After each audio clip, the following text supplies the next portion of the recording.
Madam, ఈ రోజు నా రాశి ఫలం ఎట్లా ఉందో కాస్త చదివి చెప్తారా?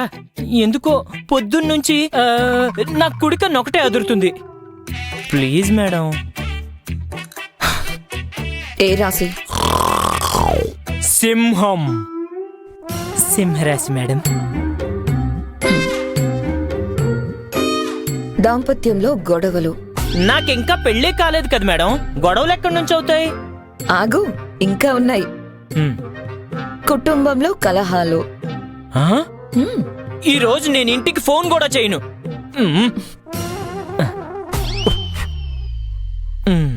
ఇంకా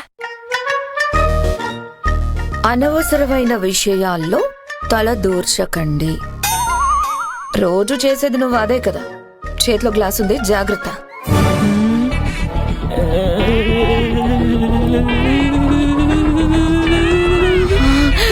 నాకు లేదు, నేను జాగ్రత్త ఏం చెప్పలేదు. బ్యాలెన్స్ చేసుకోరా ప్లీజ్ ప్లీజ్ ప్లీజ్. సౌండ్ రాలేదేంటి?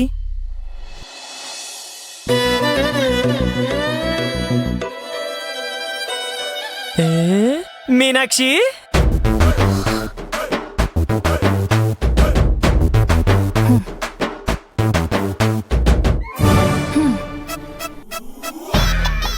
ఏంటి నాగరాజ్, చూసుకోవా?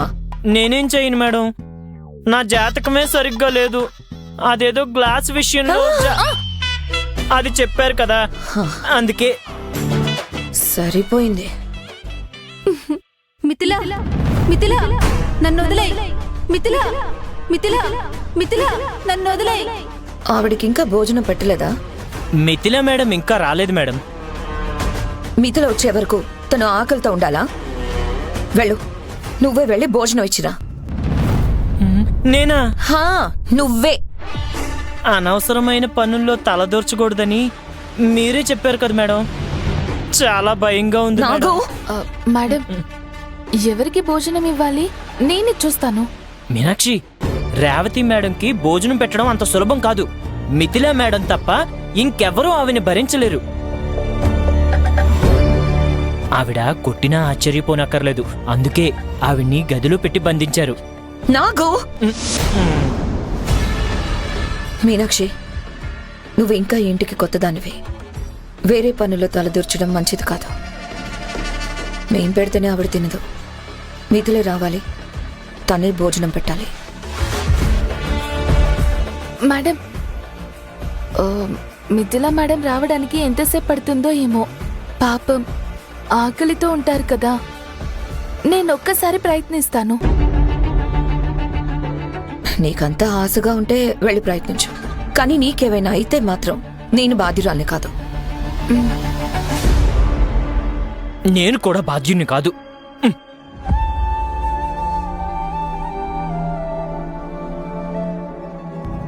చేసిన తప్పుని సరిదిద్దుకోవడానికి ఉన్న ఒకే ఒక అవకాశం ఇది.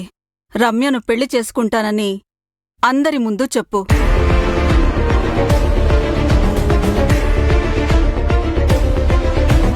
ఏం మాట్లాడుతున్నా పెద్దమ్మా?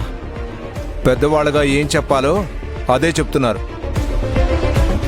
అదేంటండి, రమ్య ఇలా చేసుకుందని విరాజ్ని ఇష్టం లేని పెళ్లికి బలవంతం చేయకండి. ఇది కరెక్ట్ కాదు. కరెక్ట్ కాదా? పిల్లలు తప్పు చేసినప్పుడు సరిదిద్దటం తల్లిదండ్రులుగా మన బాధ్యత. వైజయంతి, విరాజ్కు బుద్ధి చెప్పి పెళ్లికి ఒప్పించేలా చెయ్యి. అది వదిలేసి వాడికి సపోర్ట్గా మాట్లాడుతున్నావా?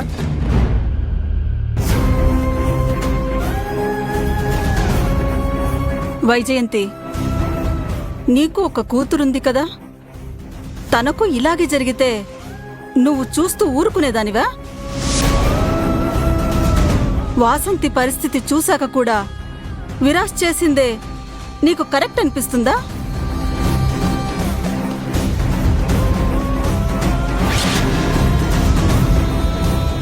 ఇప్పుడేదో సరైన సమయానికి నా కూతుర్ని హాస్పిటల్కి తీసుకొచ్చాను.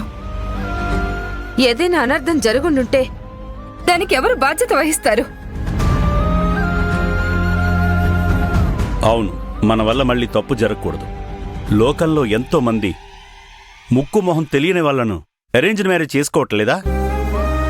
అలాంటిది రమ్య నీ బెస్ట్ ఫ్రెండ్.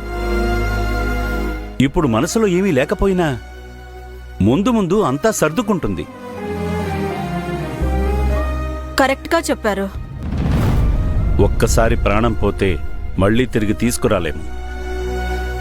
రమ్య ప్రాణం నీ చేతిలో ఉంది. ఈ పెళ్లికి ఒప్పుకొని రమ్య ప్రాణాలు కాపాడుతావో లేదా గాలి కుదిలేస్తావో అన్నది నీ ఇష్టం విరాజ్.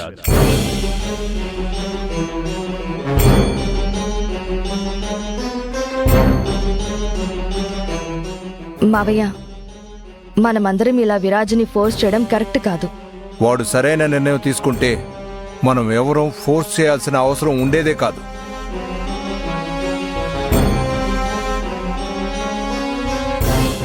అందరూ ఇంత చెప్తున్నా అలా మౌనంగా ఉన్నావేంటి విరాజ్?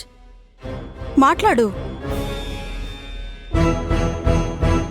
ఏదైనా ఆలోచించి మాట్లాడు. ఒక తప్పుడు నిర్ణయం వల్ల ఇదంతా జరిగింది.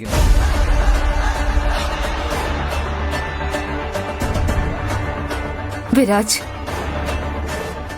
నీకు రమ్య క్షేమంగా ఉండాలనిపిస్తే నీ డెసిషన్ మార్చుకో ప్లీజ్.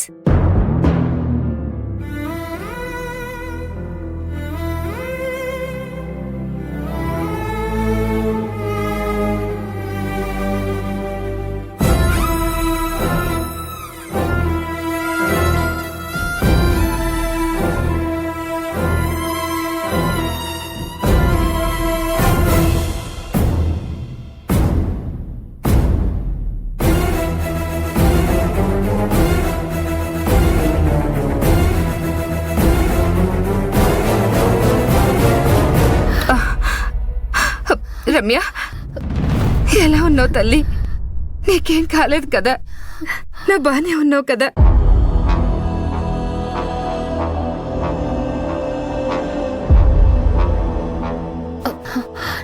నాకేమైందమ్మా? నేను బాగానే ఉన్నాను కదా.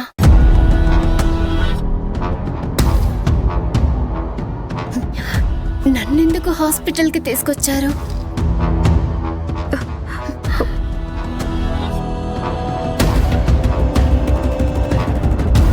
మనసుకి బాధ అనిపిస్తే కూర్చొని మాట్లాడాలి కానీ ఇలాంటి నిర్ణయాలు తీసుకుంటే ఎలాగ రమ్య? పెళ్లి నిర్ణయించి మేమే వద్దన్నాం. అది మా తప్పే. అలాగని ప్రాణాలు తీసుకోవడం ఎంతవరకు కరెక్ట్ చెప్పు?